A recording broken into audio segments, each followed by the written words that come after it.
సుష్మిత విషయం నేను చెప్పాల్సి వస్తే,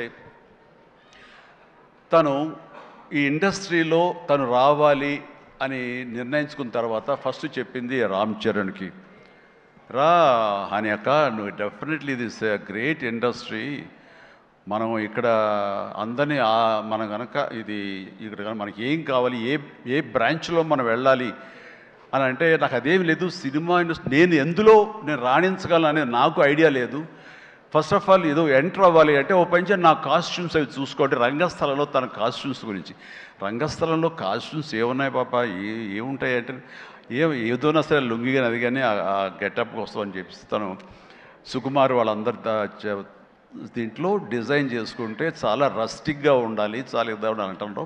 వాళ్ళు చెప్పిన మాట ఏంటంటే, ఒక చిరంజీవి గారు అమ్మాయి రామ్ చరణ్ సిస్టర్ అన్న ఫీలింగ్ లేకుండా గబుక్కుని ఏదో ఒక లుంగి కావాలంటే రాజమండ్రి ఆ ప్రాంతంలో కారు వేసుకుని తనే బయలుదేరి షాప్ తిరిగి డైరెక్టర్ కోరుకున్నటువంటి ఆ క్లాత్ కోసం తను తిరిగి చెమట కక్కుకుంటూ వచ్చి చేసింది అని చెప్పినప్పుడు, నేను చాలా అంత కష్టపెడతా ఎవరు ఉంటారు కదా అసిస్టెంట్ అంటే, నాకేం తెలియదు, మళ్ళీ వాడిని పంపిస్తే ఏం చేస్తారో ఏమో తెలియదు, నేనే వెళ్ళానంటూ.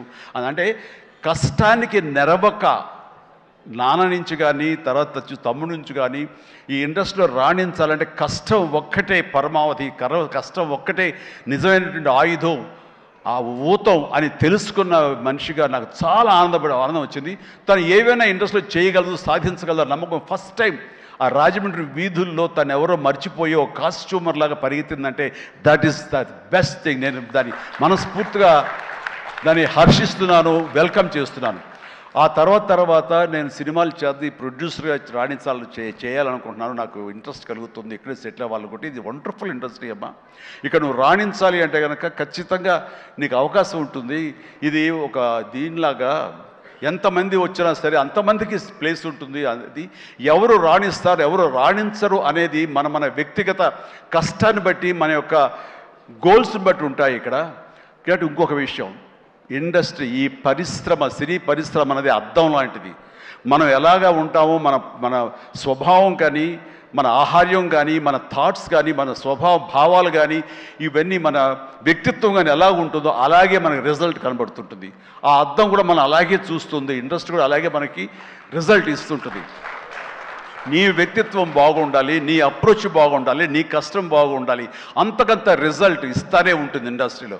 దీన్ని కేర్లెస్గా ఉన్నా సరే, ఒక యాటిట్యూడ్ ఉన్నా సరే, చూద్దామని అప్రమకంతో ఉన్నా సరే, అది కూడా నీ పట్ల అప్రమకంగానే ఉంటుంది, ఏది అంతంత మాత్రంగా చూస్తుంది.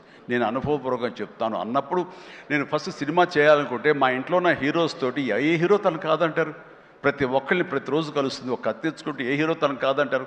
కానీ నేను వాళ్ళతో చేయండి డాడీ, నేను ఫస్ట్ ఆఫ్ ఆల్ ఎక్స్పీరియన్స్ సంపాదించాలి, గ్రౌండ్ రియాలిటీ తెలుసుకోవాలి అంటూ తను వెబ్ సిరీస్ మొదలుపెట్టింది, వెబ్ ఫిల్మ్స్ మొదలుపెట్టింది. అమ్మా ఇదే లాభం ఉంటుందంటే, లాభం ఉండదు డాడీ, ఏదో లక్షల్లో మిగులుతుంది లేదని ఒకసారి అది కూడా ఇదైపోతాయి. కానీ నాకు ఎక్స్పీరియన్స్ గెయిన్ చేస్తాను, ఎక్కడెక్కడ ఏమిటి ఎన్ని డిపార్ట్మెంట్లు ఉంటాయంటూ ప్రతి డిపార్ట్మెంట్ని చవి చూస్తూ దానిలో ఒక ఎక్స్పీరియన్స్ గెయిన్ చేస్తూ, అలాగే తన ఫిలిమ్స్ తీసింది, చిన్న ఫిలిమ్స్ చిన్న హీరోలతో చేసినప్పుడు తను ఒక కాన్ఫిడెన్స్ గెయిన్ చేసుకుంది.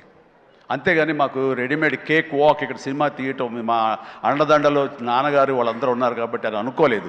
అలాగే ఎవరితోటో నువ్వు పార్ట్నర్షిప్ తోటి నాతో సినిమా చేయమంటే వాళ్ళు అన్నారు, అయ్యో అమ్మ నువ్వేమి పెట్టక్కల, నువ్వేమి రావక్కర్లేదు, సినిమా మేము చేసేస్తాము, నీ పేరు వేసేస్తాము, లాస్ట్కి వస్తారు ఇదిగో ఇంత డబ్బని ఇచ్చేస్తామా, ఏం వర్రీ అవ్వకమ్మా అంటే, అస్సలు నాకు వద్దుడని నేను వెళ్తే సినిమా చేయను, అందుకు అది బ్యానర్ పేరు నేను చెప్పను అనేసరికి, అలాగే ఏమంటే కాదండి నాకు ఎక్స్పీరియన్స్ కావాలి, నేను పని చేయాలి, నేను డబ్బు పెట్టుబడి పెట్టాలి, పెట్టిన తర్వాత మంచి వచ్చాడో వచ్చే ప్రతి పైసాకి నేను తినడానికి, నేను అనుభవించడానికి నాకు అర్హత ఉంటుంది కాబట్టి నేను చస్తే ఆ సినిమా చేయండి, ఆ సినిమా క్యాన్సిల్ చేసుకుంది. సో వదిలేశాను నేను. సాహుతోటి సినిమా అన్న తర్వాత సాహు తను కూర్చుని చెప్పండి మీరు ఎంత పెడతారు, నేను అంతే పెడతానని సగం డబ్బు సొంతంగా పెట్టింది, మిగతా డబ్బు బయట నుంచి అప్పు తీసుకొచ్చింది పెట్టింది తప్ప నేనైతే న్యాయ పైస ఇవ్వలేదు. ఆ పైపెచ్చు ఇద్దరి నుంచి నాకు టైంకి కావాల్సిన రెమ్యునరేషన్ ఆయా సమయాల్లో నేను తీసుకుంటూనే ఉన్నాను తప్ప అది నేను ఇవ్వలేదు. అంత ప్రొఫెషనల్గా బిహేవ్ చేసింది. ఈ రోజున ఈ రిజల్ట్లో సాహు ఎంతగా అనుభవిస్తున్నాడో, ఒక నా సినిమాని గర్వంతో, ఎస్ నేను డబ్బులు పెట్టుబడి పెట్టి డబ్బు సంపాదించుకుంటున్నాను అదే గర్వంతో తను కూడా ఉంది. కాబట్టి ఈ రోజున ఒక డాటర్గా సుష్మిత చూస్తే నేను గర్వపడుతున్నాను. ఎప్రిషియేట్ చేస్తున్నాను. మనస్ఫూర్తిగా ఓ బిడ్డగా నేను గర్వపడుతున్నాను. థ్యాంక్స్ రా, యూ డిజర్వ్ ఇట్. సో అట్లాగా బిడ్డలు ఈ ఇండస్ట్రీలో రాణించాలి అంటే నిజంగా ప్రతి వాళ్ళు అది ఏ బిడ్డ అయినా అవని, ఆడబిడ్డ అవని, మగబిడ్డ అవని ఇండస్ట్రీలో రాణించాలి అంటే కనుక ఖచ్చితంగా ఎంకరేజ్ చేయాలి